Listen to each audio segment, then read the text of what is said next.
High, অনেকে তোমরা জিজ্ঞেস করছিলে আমরা লঙ্কা গাছে কি কি সার ইউজ করি। এতদিন ধরে গাছকে ছোট্ট থেকে বড় করার জন্য শুধুমাত্র গোবর সার, নিমখোল, শিংকুচি আর হাড়কুচি ব্যবহার করতাম, আর টাইম টু টাইম ফাঙ্গিসাইডটা স্প্রে করে দিতাম।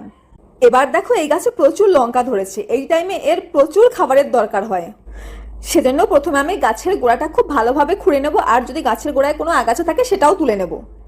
তারপরে এর খাবারের জন্য প্রথমে নিচ্ছি 1 কাপ ভার্মি কম্পোস্ট। তোমাদের কাছে ভার্মি কম্পোস্ট না থাকলে গোবর সার বা পাতা পচা সার বা কিচেন কম্পোস্ট যা খুশি ইউজ করতে পারো।